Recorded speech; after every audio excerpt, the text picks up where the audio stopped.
क्या आपने कभी सोचा है कि भगवान गणेश जी का असली सिर कहाँ है? क्या सचमुच आज भी वो सिर इस धरती पर किसी रहस्यमयी जगह में सुरक्षित रखा गया है? और क्या आप जानते हैं कि जब कलयुग का अंत होगा, जब इस संसार पर अधर्म और अराजकता का राज होगा, तब गणेश जी अपने अब तक के सबसे भयानक अवतार के साथ प्रकट होकर दुनिया को बचाने में भगवान कल्कि की मदद करेंगे। हम सभी ने बचपन से गणेश जी को विघ्नहर्ता, मंगलकर्ता और सुखदाता के रूप में देखा और पूजा है, लेकिन क्या यही उनका पूरा स्वरूप है? क्या गणेश जी के ऐसे भी रहस्य और रूप हैं जिनके बारे में आमतौर पर किसी को पता ही नहीं? क्यों गणेश चतुर्थी की रात चांद को देखने से मना किया जाता है?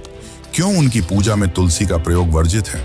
और आखिर ऐसा क्या है उनके विवाह की कहानी में कि उन्हें न सिर्फ रिद्धि और सिद्धि से विवाह करना पड़ा, बल्कि बंगाल में आज भी केले के पेड़ से उनकी शादी कराई जाती है? आपने गणेश जी को मोदक खाते हुए, मुस्कुराते हुए और चूहे पर सवार भोले भाले देवता के रूप में देखा है, लेकिन क्या आपने उनके उन भयानक रूपों के बारे में सुना है जिनसे असुर कांपते थे? क्या आपको पता है कि गणेश जी ने एक बार ऐसे दैत्य को निगल लिया था जिसकी आंखों और मुंह से अग्नि की ज्वालाएं निकलती थीं? उसे निगलने के बाद गणेश जी के साथ जो हुआ, उसे सुनकर आप भी चौंक जाएंगे। और क्या आप ये भी जानते हैं कि गणेश जी का सीधा संबंध आपके शरीर की सबसे रहस्यमयी शक्ति कुंडलिनी शक्ति से है? और सबसे बड़ा सवाल, क्या गणेश जी का ऐसा भी एक तांत्रिक स्वरूप है जिसके बारे में सिर्फ कुछ ही लोग जानते हैं? एक ऐसा रूप जिसे देखकर शायद आप गणेश जी को पहले जैसा भोला भाला ना मान पाएं। दोस्तों, गणेश जी सिर्फ एक देवता नहीं, बल्कि ऐसे रहस्य हैं जो आपके होश उड़ा देंगे। उनकी कथाएं सिर्फ बच्चों की कहानियां नहीं, बल्कि ब्रह्मांड और मानव जीवन के गहरे रहस्यों से जुड़ी हुई हैं। और आज इस डॉक्यूमेंट्री में हम उन अनसुनी कहानियों और छिपे हुए रहस्यों से पर्दा उठाने वाले हैं जो आपको झकझोर कर रख देंगे। तो जुड़ जाइए हमारे साथ, क्योंकि आने वाले कुछ मिनटों में हम आपको गणेश जी ऐसे दिखाएंगे जैसे आपने उन्हें कभी नहीं देखा। हम आपको बताएंगे उन रूपों और अनसुनी कथाओं के बारे में जो आपको हैरान कर देगी। तो चलिए चलते इस अद्भुत और रहस्यमयी यात्रा पर। लेकिन उससे पहले, अगर आपको ये वीडियो अच्छी लग रही है तो कमेंट में गणपति बप्पा मोरया जरूर लिखें।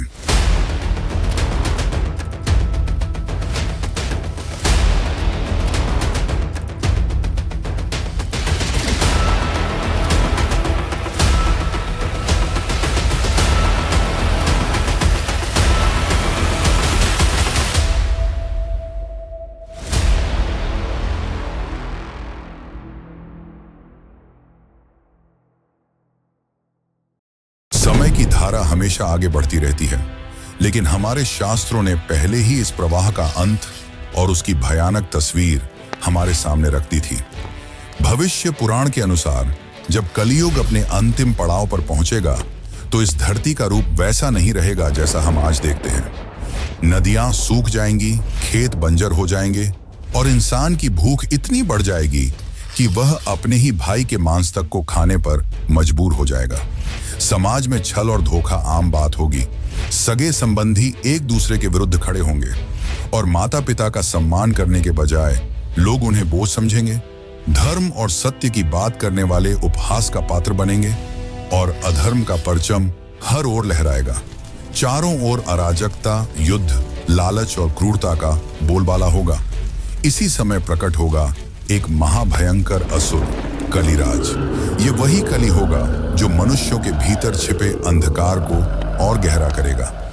वह असुर केवल बाहर से ही नहीं, बल्कि भीतर से भी लोगों को भ्रष्ट करेगा। उसके प्रभाव से इंसान अपनी ही आत्मा को भूल जाएगा। उसकी करुणा और दया हमेशा के लिए विलुप्त हो जाएगी। यह दृश्य इतना भयानक होगा कि देवता भी भयभीत हो उठेंगे। लेकिन यहीं पर आरंभ होगा एक नए युग का संघर्ष। शास्त्र कहते हैं कि जब कलयुग अपने चरम पर होगा, तभी विष्णु का 10वां और अंतिम अवतार कल्कि प्रकट होगा। वे एक श्वेत अश्व पर सवार होकर हाथ में चमकती तलवार लिए अवतरित होंगे और अधर्म के विरुद्ध धर्म की अंतिम जंग छेड़ेंगे। किंतु सबसे चौंकाने वाली बात यह है कि इस युद्ध में कल्कि अकेले नहीं होंगे। उनके साथ एक और दिव्य शक्ति प्रकट होगी, स्वयं गणेश जी अपने रहस्यमयी अवतार धूमकेतु के रूप में। धूमकेतु गणेश एक ऐसा रूप जिसकी कल्पना करना भी हमारे लिए कठिन है। उनका स्वरूप धुएं और अग्नि से भरा होगा। वे एक तेजस्वी नीले घोड़े पर सवार होकर आएंगे। उनकी आंखों में दहकती ज्वालाएं होंगी और उनके चारों ओर ऐसा प्रकाश फैलेगा मानो स्वयं ब्रह्मांड जल रहा हो। यह धूमकेतु अवतार कल्कि के साथ मिलकर असुर कली और उसके अनुचरों का संहार करेगा। यह कोई साधारण युद्ध नहीं होगा, बल्कि वह अंतिम महासंग्राम होगा। भगवान गणेश, जिन्हें हम मोदक प्रिय, सरल और प्यारे स्वरूप में जानते हैं, वे उसी गणेश का भयंकर और अग्नि से लिपटा हुआ धूमकेतु रूप बनकर कली जैसी ताकत को समाप्त करेंगे, जिसके बाद इस धरती पर एक नए युग की स्थापना होगी। तो सोचिए, वो गणेश जी जिन्हें हम बच्चे की मासूमियत और माता पार्वती के दुलारे रूप में देखते आए हैं, वही गणेश जी भविष्य में प्रकट होकर इस सृष्टि के उद्धारक भी बनेंगे। यही है कलयुग का सबसे बड़ा रहस्य और यही है गणेश जी का भविष्य का अवतार धूमकेतु। लेकिन यह आगे की कहानी है और अधूरी भी, क्योंकि गणेश जी का यह पहला भयानक रूप नहीं है। उन्होंने ऐसे और भी कई रूप लिए हैं, जिनमें सबसे खतरनाक है उच्छिष्ट गणपति, जो काम वासना में सदैव लीन रहते हैं। लेकिन उनके बारे में जानने से पहले हम गणेश जी के बारे में कुछ और अनसुनी बातें जानते हैं, जो आपने कभी नहीं सुनी होंगी। गणेश जी को हम प्रायः चूहे पर सवार, भोले भाले, मोदक प्रेमी और सरल हृदय देवता के रूप में देखते हैं। लेकिन हमारे शास्त्रों और पुराणों में उनका एक और स्वरूप है, वीर योद्धा। जब जब इस सृष्टि पर दानवों और असुरों का अत्याचार बढ़ा, तब तब गणेश जी ने अपने दिव्य रूप धारण कर उन राक्षसों का संहार किया और देवताओं व मानवों को भय और आतंक से मुक्त कराया। ये रूप बहुत कम लोग जानते हैं, लेकिन यह कथाएं गणेश जी के अद्वितीय साहस और शक्ति की झलक दिखाती हैं। सबसे पहले बात करते हैं सिंधुरासुर की। यह असुर इतना शक्तिशाली था कि उसका नाम सुनकर ही देवता कांप जाते थे। उसने तपस्या कर वरदान पाया था और अमृतत्व के बल पर तीनों लोकों में उत्पात मचा रखा था। कोई भी देवता उसके सामने टिक नहीं पाता। अंततः सभी देवता भगवान गणेश के शरण में पहुंचे। गणेश जी ने उस समय मोरेश्वर रूप धारण किया, 6 हाथों वाले मोर पर सवार। उन्होंने सिंधुरासुर के साथ भीषण युद्ध किया और उसके उदर को फाड़कर उसमें छिपा अमृत बाहर निकाल दिया। जब अमृत नष्ट हुआ, तब जाकर सिंधुरासुर का आतंक समाप्त हुआ। यह वही कथा है जिसके बाद महाराष्ट्र में मोरेश्वर मंदिर की स्थापना की गई।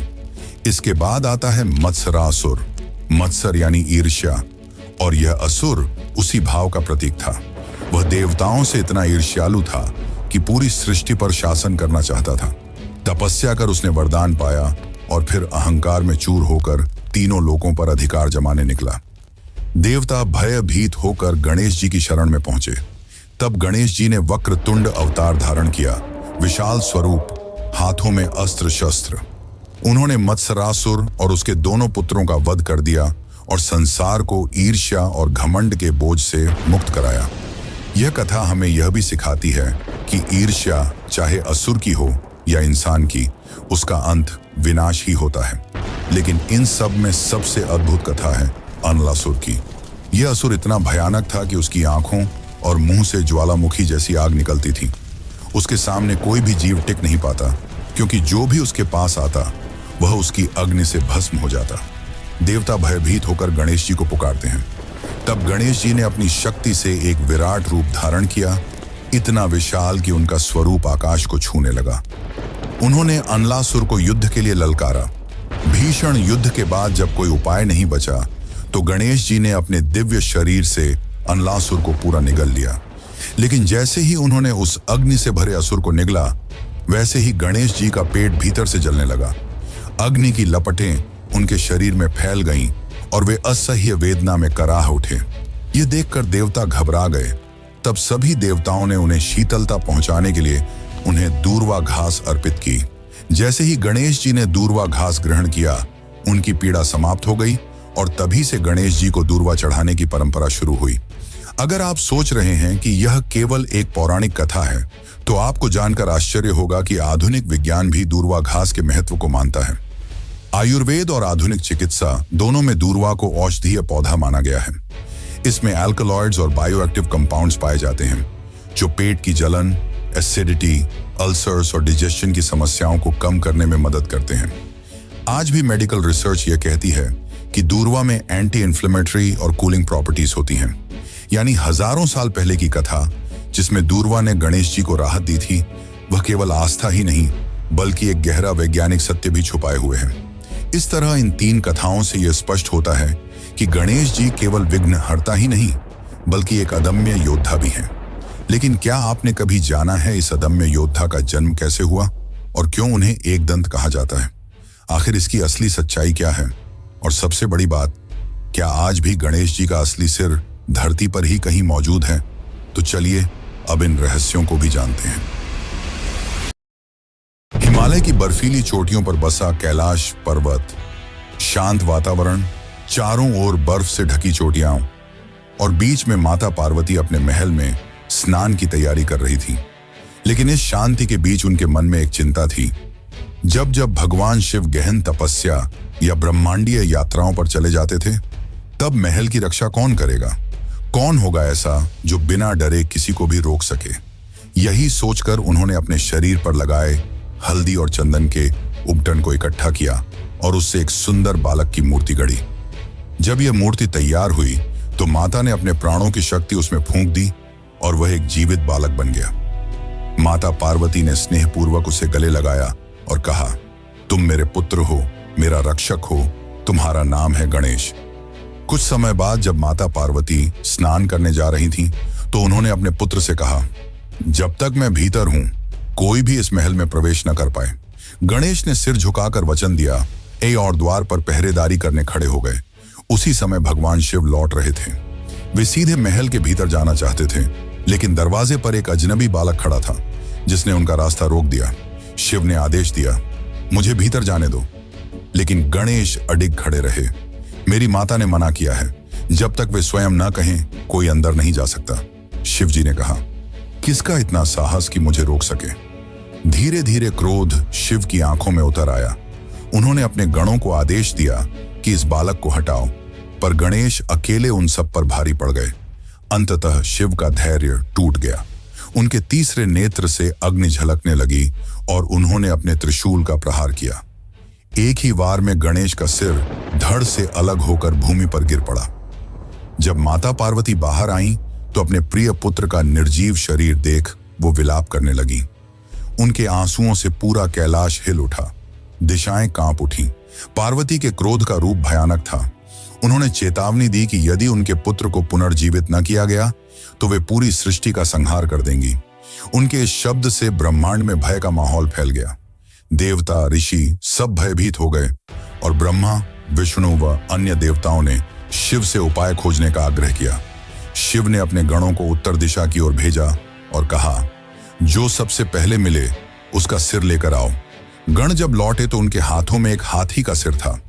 शिव ने उस हाथी का मस्तक गणेश के धड़ पर स्थापित किया और उसमें प्राण फूंक दिए। गणेश जी पुनः जीवित हो उठे, लेकिन अब वे गजानन यानी कि हाथी के मुख वाले देवता कहलाए। लेकिन यह कथा यहीं समाप्त नहीं होती। शास्त्रों में एक रहस्य और छिपा है। कुछ मान्यताओं के अनुसार गणेश जी का असली सिर नष्ट नहीं हुआ था। भगवान शिव ने उसे सुरक्षित स्थान पर रखा था और वह स्थान है उत्तराखंड की पाताल भुवनेश्वर गुफा।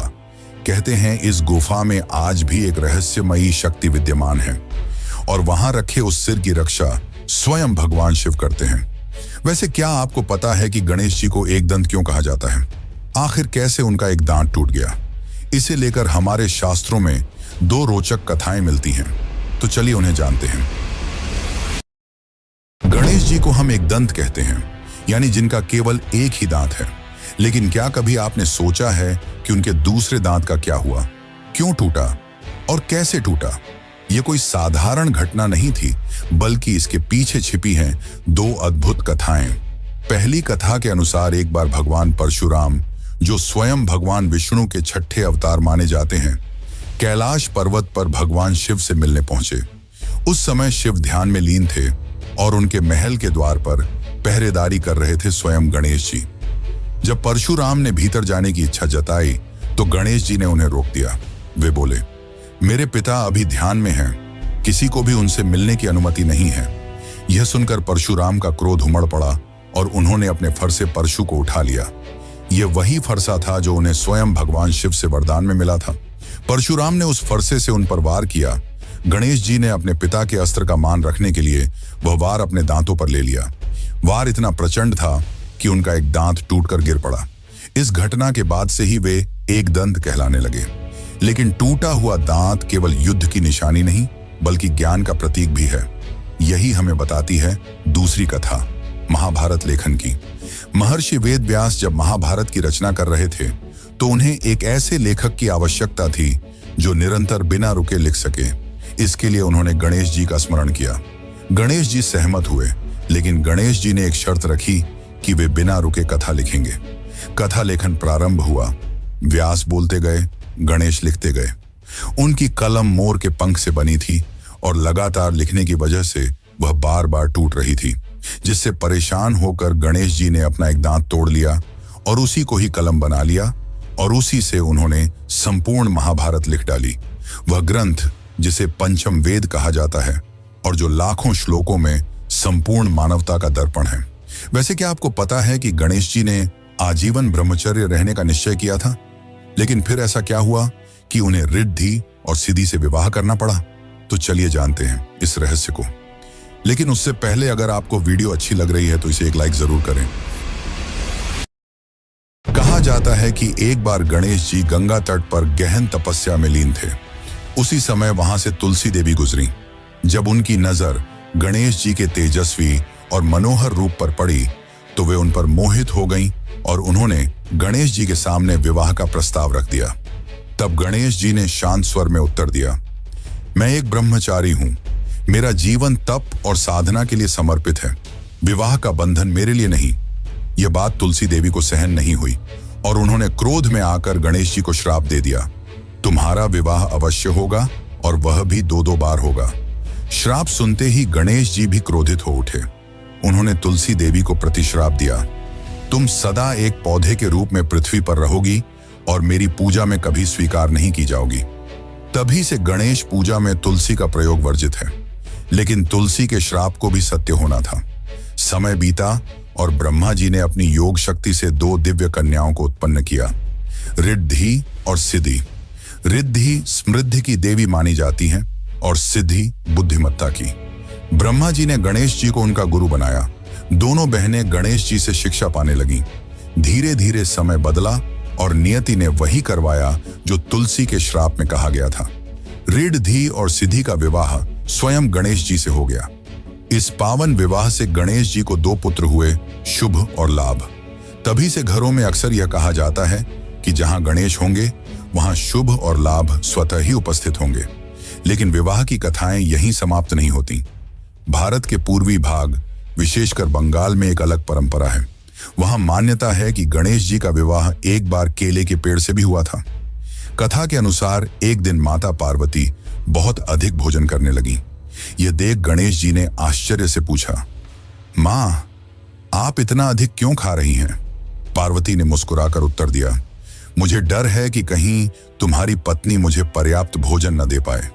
यह सुनकर गणेश जी तुरंत बाहर गए, एक केले का पेड़ काट कर ले आए और माता से बोले, यह है आपकी बहू, यह आपको कभी भूखा नहीं रखेगी। तभी से बंगाल में दुर्गा पूजा के समय केले के पेड़ को साड़ी पहनाकर उसे गणेश जी की पत्नी के रूप में उनके बगल में स्थापित किया जाता है। लेकिन क्या आपने कभी सोचा है कि गणेश जी को विघ्नहर्ता और विघ्नकर्ता क्यों कहा जाता है और क्यों सबसे पहली पूजा गणेश जी की ही की जाती है? तो चलिए अब जानते हैं इसके पीछे की असली सच्चाई। गणेश जी को हम विघ्नहर्ता कहते हैं, हर बाधा को दूर करने वाले। यही कारण है कि जब भी कोई नया काम शुरू होता है, कोई शुभ अवसर आता है या कोई पूजा अर्चना होती है तो सबसे पहले उनका आह्वान किया जाता है। शास्त्रों में स्पष्ट लिखा है कि बिना गणेश वंदना के कोई भी कार्य सफल नहीं होता। लेकिन इसके पीछे सिर्फ परंपरा नहीं बल्कि एक गहरा रहस्य छिपा है। एक बार की बात है, सभी देवता यह विवाद करने लगे कि कौन सबसे श्रेष्ठ है और किसकी पूजा सबसे पहले की जानी चाहिए। इस विवाद का निपटारा करने के लिए एक प्रतियोगिता रखी गई। जो सबसे पहले पूरी पृथ्वी का चक्कर लगाकर वापस आएगा वही प्रथम पूज्य कहलाएगा। कार्तिकेय अपने तेज वाहन मोर पर सवार होकर तुरंत निकल पड़े, लेकिन गणेश जी, जिनका वाहन एक साधारण चूहा था, वे मुस्कुराए और माता पिता शिव पार्वती की परिक्रमा कर बोले, मेरे लिए आप ही संसार हैं। उनकी बुद्धिमानी और भक्ति देखकर देवताओं ने स्वीकार किया कि गणेश जी ही प्रथम पूज्य हैं। तभी से हर पूजा की शुरुआत उन्हीं के नाम से होती है। पर गणेश जी का स्वरूप केवल विघ्नहर्ता तक सीमित नहीं है, वे उतने ही विघ्नकर्ता भी हैं। जब हम धर्म और सद्गुणों की राह पर होते हैं तो वे हमारे सारे अवरोध मिटा देते हैं और हमारी यात्रा सरल बना देते हैं। लेकिन जब हम गलत राह पर चलते हैं, जब हमारे कदम पाप, छल या अन्याय की ओर बढ़ने लगते हैं, तब वही गणेश हमारे मार्ग में विघ्न खड़े कर देते हैं। वे रुकावटें, जिन्हें हम अक्सर बदकिस्मती समझ बैठते हैं, दरअसल उनके संकेत होते हैं कि हम गलत रास्ते पर हैं। सोचिए, अगर हमें कभी कोई कठिनाई ही न मिले, अगर हर राह इतनी आसान हो कि हम चाहे जैसे भी जिएं, तो शायद हम गलतियों से कभी ना रुकें। गणेश जी का विघ्नकर्ता रूप हमें रुकने पर मजबूर करता है, सोचने का अवसर देता है और सही दिशा की ओर मोड़ देता है। यही कारण है कि उनकी पूजा सबसे पहले होती है, क्योंकि वे ही तय करते हैं कि आगे बढ़ने वाला मार्ग शुभ है या अशुभ। तो मित्रों, जब अगली बार आपके जीवन में अचानक कोई रुकावट आए, तो उसे सिर्फ बदकिस्मती मत समझना। हो सकता है वो गणेश जी का आशीर्वाद हो, जो आपको गलत दिशा से हटाकर सही राह दिखा रहा हो। यही गणेश जी का असली वरदान है। वे हमारे विघ्न भी हैं और हमारे उद्धारक भी। लेकिन क्या आपको पता है कि गणेश जी ने एक ऐसा रूप भी लिया था जो सदा काम वासना और स्त्री संबंध में लीन रहते थे? लेकिन आखिर ऐसा क्यों? गणेश जी को हम सब ने हमेशा विघ्नहर्ता, बुद्धि और समृद्धि के देवता के रूप में जाना है। लेकिन क्या आप जानते हैं कि गणेश जी का एक ऐसा रूप भी है जिसे देखकर कई लोग चौंक जाते हैं? वह रूप है उच्छिष्ट गणपति। यह स्वरूप साधारण पूजन का हिस्सा नहीं है, बल्कि तंत्र, अघोर और गुप्त साधनाओं से जुड़ा हुआ है। कथाओं में वर्णन है कि उच्छिष्ट गणपति को ऐसा स्वरूप माना गया है जिसमें वे सदैव काम वासना और स्त्री संबंध में लीन रहते हैं। उनकी मूर्तियां अक्सर उन्हें एक स्त्री के साथ गहन आलिंगन में दिखाती हैं। सवाल उठता है, आखिर वह गणेश, जो विवेक और संयम के देवता माने जाते हैं, उन्होंने ऐसा रूप क्यों धारण किया? तांत्रिक मान्यताओं के अनुसार इसका रहस्य और भी गहरा है। यहाँ यह रूप भोग और मोक्ष के मिलन का प्रतीक है। तो सोच कर देखिए, जिस गणेश को हम मासूम, मोदक प्रिय और बाल स्वरूप में देखते हैं, उनका यह भयावह तांत्रिक और रहस्यमय रूप कहीं ना कहीं इंसान की आकांक्षा, कामना और मोक्ष की पूरी यात्रा का रहस्य समेटे हुए हैं। लेकिन यह तो बस शुरुआत है। उच्छिष्ट गणपति के असली रहस्य, उनकी तांत्रिक कथाएं और उनका वह अघोरी स्वरूप जो अब तक छुपा रहा है, हम आपके सामने लाएंगे अगली डॉक्यूमेंट्री में। तो तैयार रहिए, क्योंकि अगली बार गणेश जी का यह रूप आपको ऐसे सवालों से टकराएगा जिनके जवाब शायद आपके विश्वास की बुनियाद को भी हिला दें।